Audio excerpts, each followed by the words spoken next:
Our first deal, we had 3 loans, like 3 LLCs, Okay. and never done it before. So it was a whirlwind of experience. Lived to tell about it. I'm still here with a few Yeah. more gray hairs than I had back then, but definitely learned a lot, and kind of how we were able to do it. A lot of lessons learned. One, partnerships is key. Mentorship is another. Partnerships. I was still in the Air Force. I spent 20 years in the Air Force, and so We I had welcome you to our podcast, Get Diversified.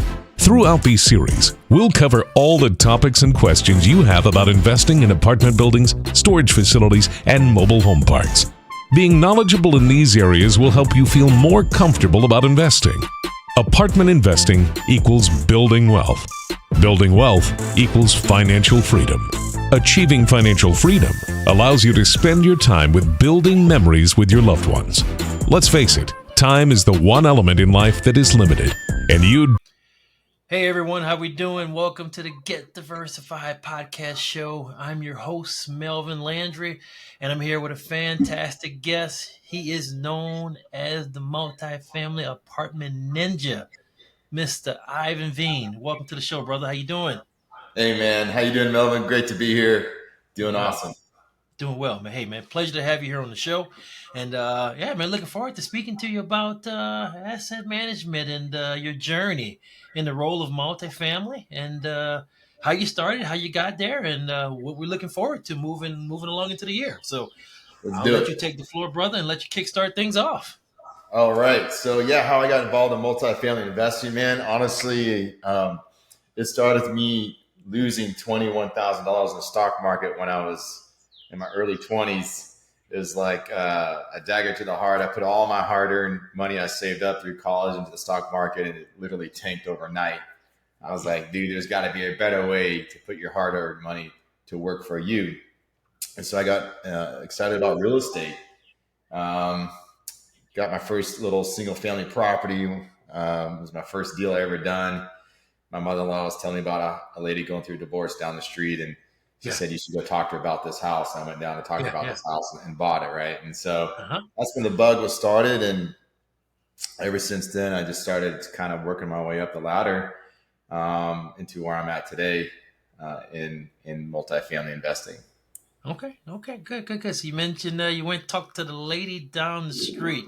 Why don't you articulate for the listeners how did Oh, that discussion oh, that go? story. Yeah, yeah. Yeah, it just literally went down the street and knocked on her door and said, "Hey, I heard you're trying to sell your house." And she said, "Yeah, Uh-huh. you want to buy it?" And I said, "How much?" She goes, "How you want to buy it?" I said, "How much?" She said, 35,000. I said, "Sold." And I bought her house for 35,000 bucks. I didn't even. I just put my head in the door. I was like, "This makes sense. I'll buy it." So it's not how you should do it. You should do your own due diligence, Yeah. inspections, do some comps, some comparative market analysis. Um, I was dumb, man. I was not thinking straight. I just wanted to Yeah. get in the game, right? I got lucky with that house. I ended up only coming out of pocket 5K, Okay. and had about a $300 a month cash flow. So you So very that's first how I got deal, started. But um, very first deal, you cash flow, right? I mean, wow, cash that flow, that's yeah, that's a win. it's a win. Absolutely, absolutely. Okay, good. Hey, thanks for sharing that. So let's talk about kind of moving along the way, right? Your first mid-sized, large multifamily property. How did that kind of come along the way from you? I'm sure you didn't just knock on the door and he said yes, did they? No, I went and found some properties down the street and knocked on the owner's door. Exactly. No, man, I joined a mentorship group. I learned, by making mistakes, that really you need to have mentors when you're doing, in my opinion, doing something new. Have a mentor, someone there who has gone there before you, walk you through the path to help you avoid the same mistakes that person made, and give you the tools and resources you need to shorten the timeline to get into something and whatever it is you want to do. And so after joining this mentorship group, my partner and I, we formed Anthem Capital, which is the name of our investment company. Yeah. And we got our first deal 9 months into pursuing multifamily investing. It was a 214 unit portfolio, a 65 unit, 50 unit, and a 99.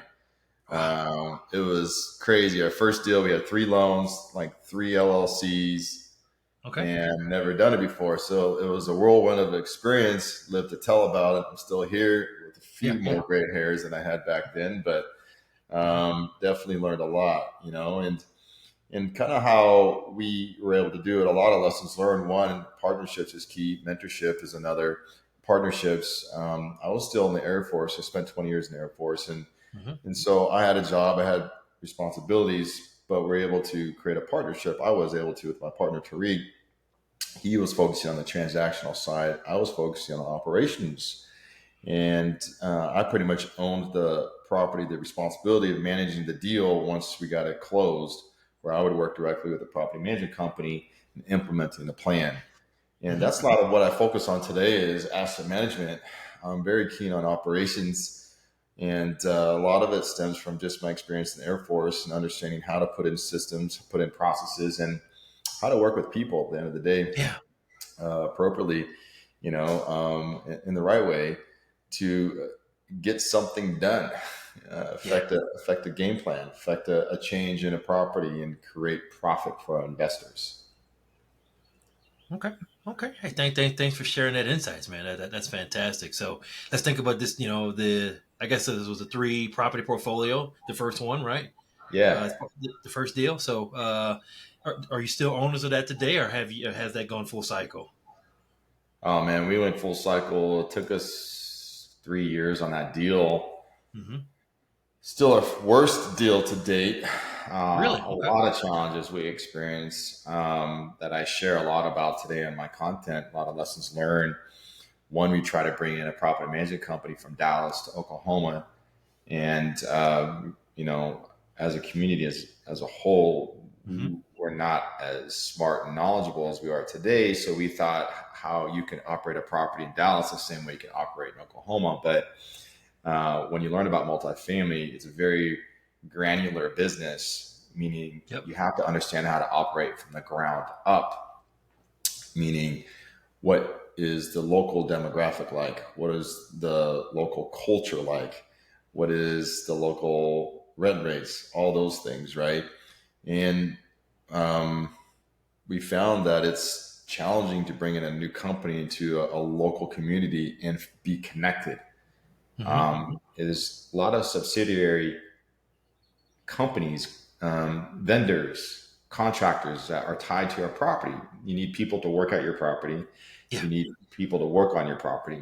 And if you're a new company coming in, you don't have a relationship with anyone, that has a net effect, negative effect on your property. So 2 weeks prior to closing, do you even have any managers trained up, ready to go to manage our properties? That Wow. was a scary experience. I was going out interviewing other managers myself, Hmm. trying to pluck them out of other properties and bring them into our property as an owner, Wow.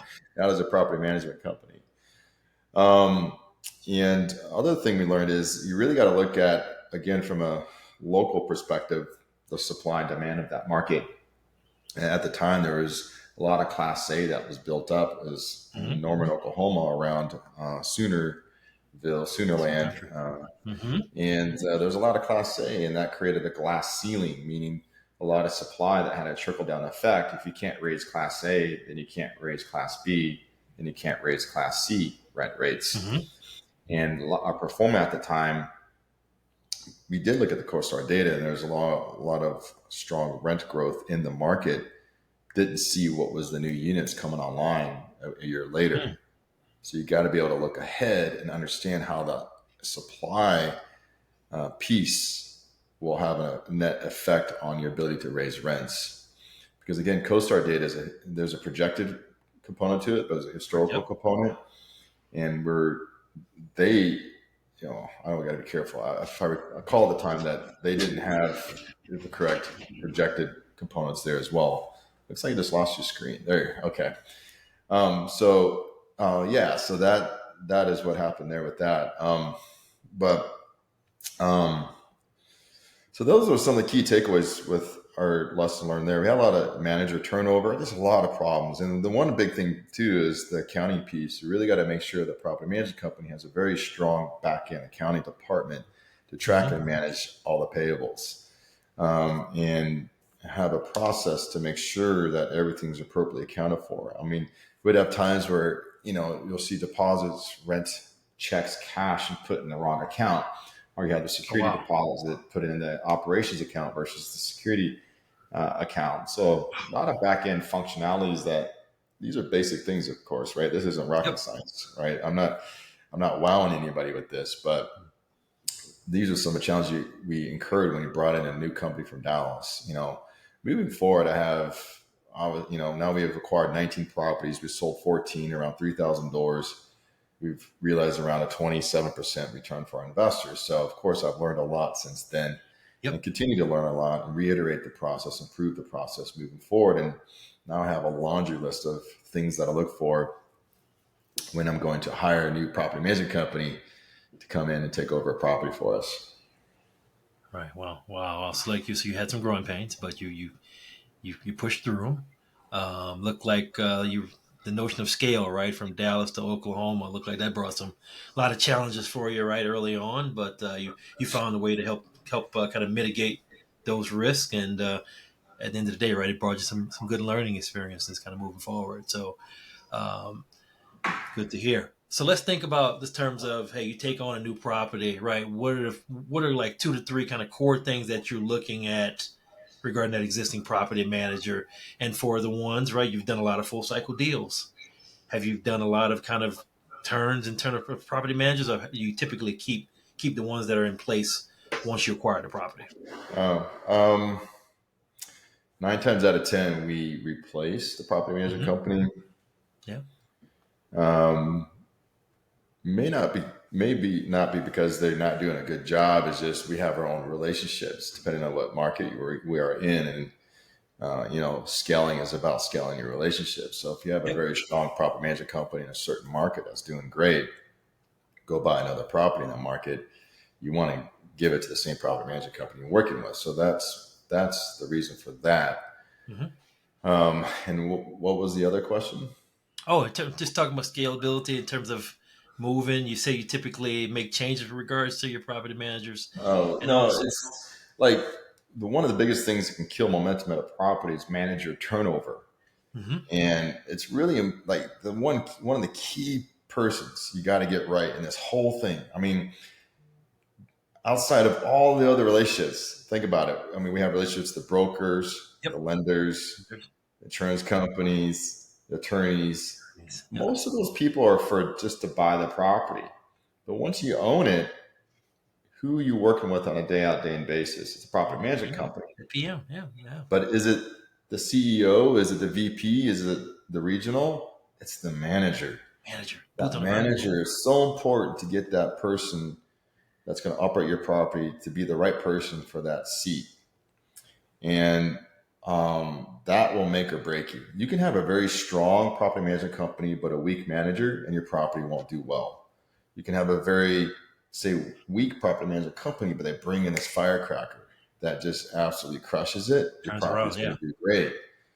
And so, how can you ensure you get a good manager? To me, I really think about first, it's important to create that relationship up front with the Mm-hmm. CEO of the company, and that means having lunches, having dinners, going to the office, get a feeling of who this person is, going to the corporate headquarters, understanding the culture, all the back end systems, understanding all their frontline systems. How deep is their bench? They have a good HR department to hire strong people into the company and on a consistent basis, or Mm-hmm. they're constantly trying to look for people. In today's environment, finding good people is a challenge. That's Okay. cost Hard effective time. as well, especially in Yeah. property management, which is a tough business overall. And to try to find good people to want to work for you, let's just be honest, it's a challenge. But there are companies that have good systems and good HR departments that are able to locate and find people to work in your seat. But if you have a relationship with that CEO and you cast your vision and you share with what you want to do and you want to grow with this company, your success is their success, Success. Yeah. For right? sure. And so they're going to make sure that you're successful. And so they're going to invest in you and your company and your properties, and they're going to give you the best people. But you got to establish that relationship up front. And that's only through a relationship, because they could do that with all their other owners too. True. Yeah. You're not the only one they're dating, of course. So how are you able to get unbiased favoritism? I don't know if that's an oxymoron, if that makes sense, but they have to be Yeah, it careful how does. they do it, Yeah, yeah. because they have a lot of owners. But how are you going to get that little extra care and attention? Think about that. A little bit of jockeying, right? I mean, you want You the know what I mean? best Like, manager in your it's property. Yeah. that the ability to be able to do that is how you get the right person to work in the manager's seat.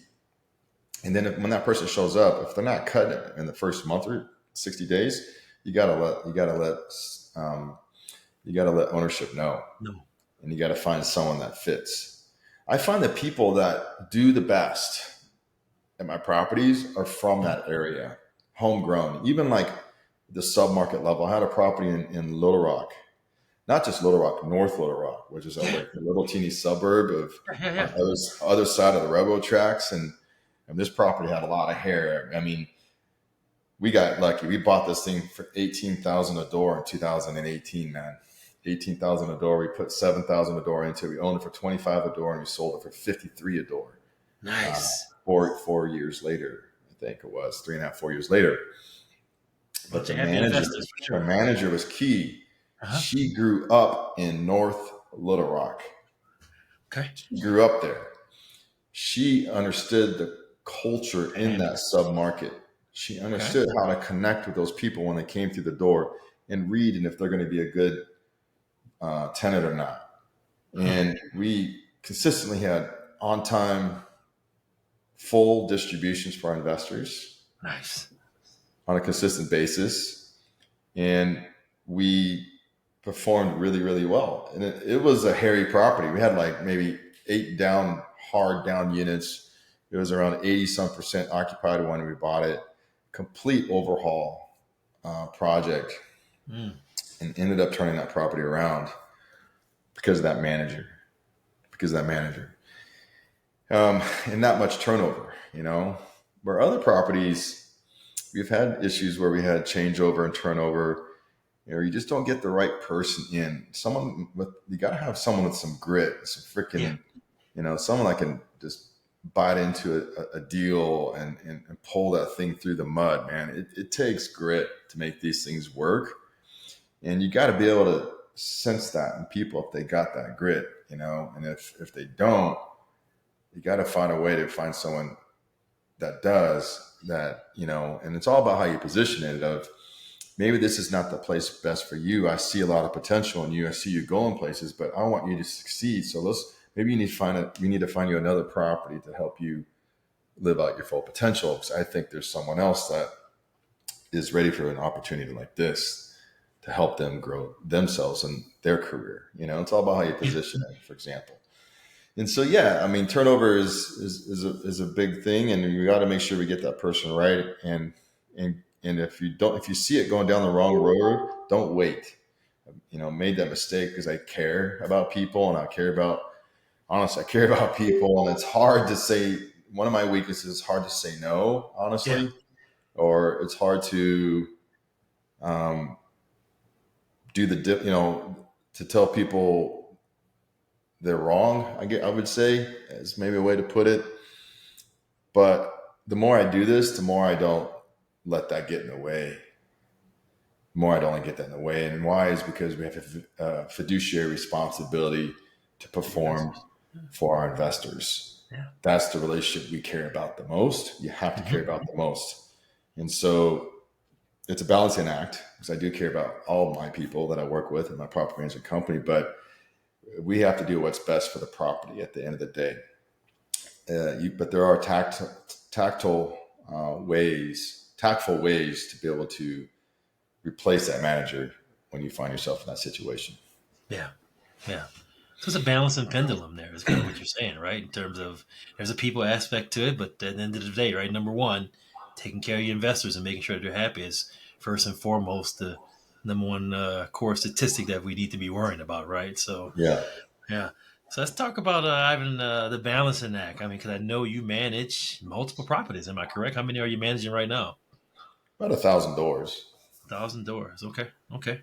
And I guess from a balance standpoint, I mean, I see you, right? You're interacting on social, you're moving and shaking. It you're having to moving around. You're moving around a lot, right? I mean, 1,000 doors. They're all not in the same state. I don't believe so. No, I have right. I'm in Salt Lake City, Kansas City, and in Dallas at the moment. Okay. Hmm. Okay.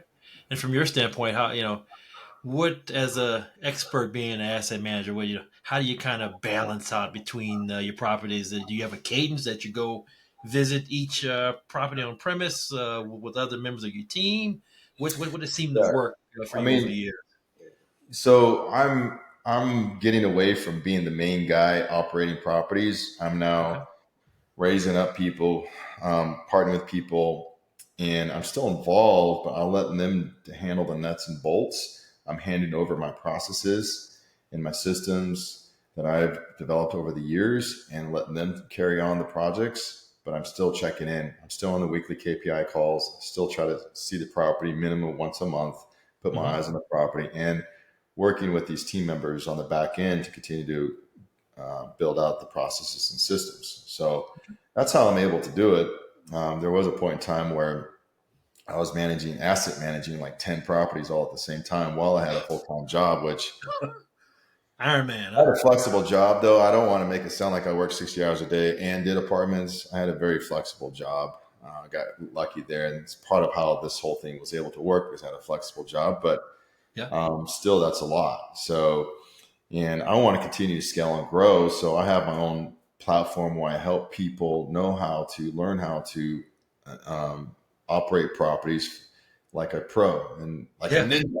Ninja. Like a Yeah. ninja. I don't know. I have this thing. I'm the apartment ninja warrior. So I have this ninja next to me, and we Okay. have the ninja mindset, ninja mentality. So like ninjas, very strategic, very disciplined, very methodical. But you ever see how they operate in the movies, man? They go in, they jack some stuff up, and they get out. Yeah. So, Yeah. Yeah. I you know, believe you had like, something else in your arsenal over there, right? I know you had the. oh yeah, I got my ninja You got to show the nunchuck viewers, man. too. Yeah. The Got my ninja apartment ninja nunchuck, man. himself. You never know. You got to get into these properties, man. You got to make stuff happen. You know what I'm saying? It's like you got Understood. to turn this place around. You know?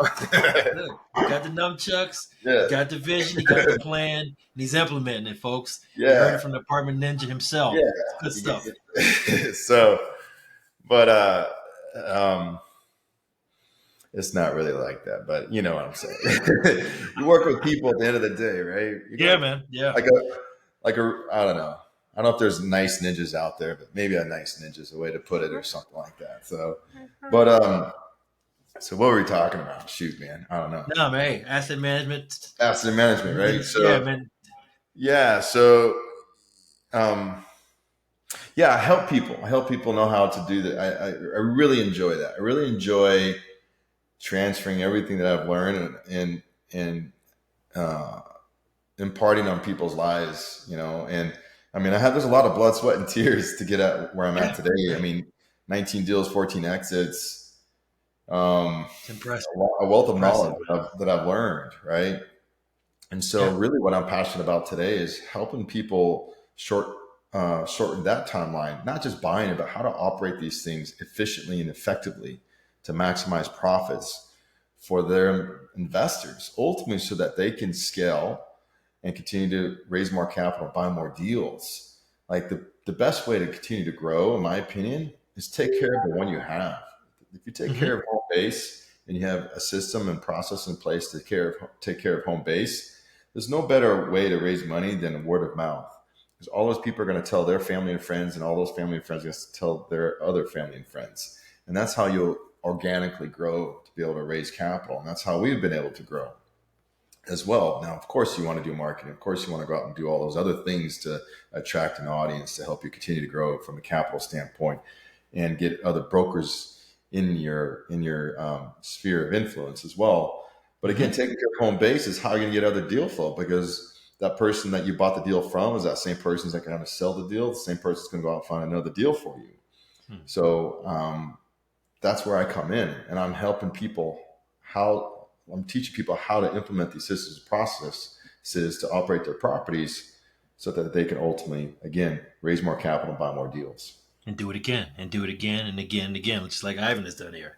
taking care of home. Home is where the heart is what that Home is what message honor. There you that go. you've conveyed. That you've conveyed. Appreciate those nuggets and those insights, man. I know the viewers are for sure going to appreciate it. Let's talk about, man, moving forward, your vision. You've done a lot of full cycles. Your experience. You're the official apartment ninja. What's next for Mr. Iven, man, in terms of your growth, where you want to get to, say the next 12, 18 months? What are you looking at, man? I know you got Honestly, something on I'm your very, radar. very focused on my Apartment Ninja Warrior platform.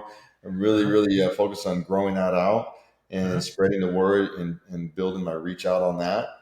Bringing more people into a group, into the Mm-hmm. community, and I'm moving forward with that. So that's where I'm transitioning to. I'm going to be still going to be doing deals.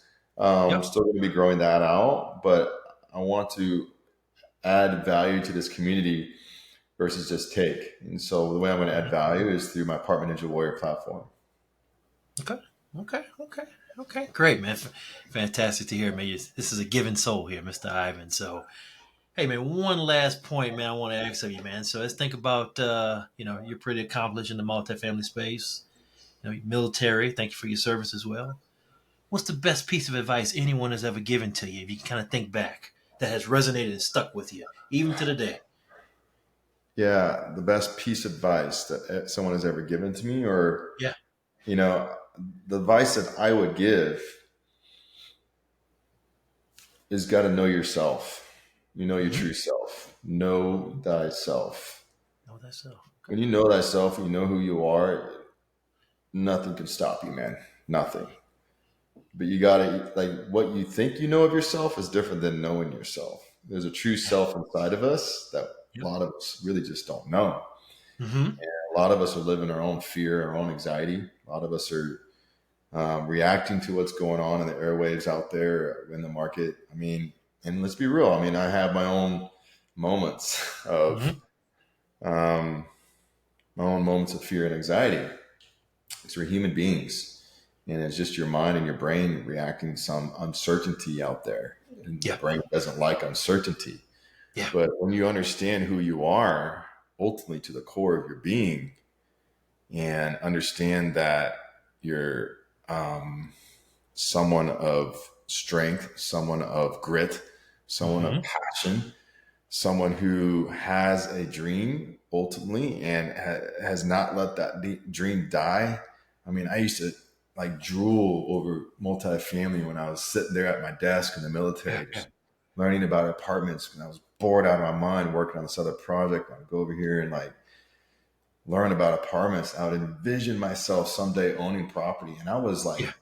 dead broke, man. I had no money. I had like it was just an idea, and but that's me. Like this is who I am. So once you understand who that true person is, write that down, identify with that person, but then accept it. Yeah. Accept that that person is and giving yourself permission to be that person. At least I'm talking to myself, honestly, Yeah. here Yeah. every day. I have to Powerful, man. remind myself to do this. When It's you give powerful. yourself permission to be your true self, then you can be truly authentic and transparent and watch what happens in your life. The things that you desire, the people that you need to know, the opportunity that you're desiring for or hoping for, as you impart yourself and give and live from this place of your true self and giving it away, then watch what happens and watch what comes into your life. Um, and then the rest is history. Yeah. The ninja nunchucks, they swing and you keep them off falling. That's a nunchuck way of doing things, isn't There you go. There it? you go. There you go. Wow, man. Fantastic response. And, key takeaways here, man. I like to kind of reflect back, man. Know yourself, protect home base.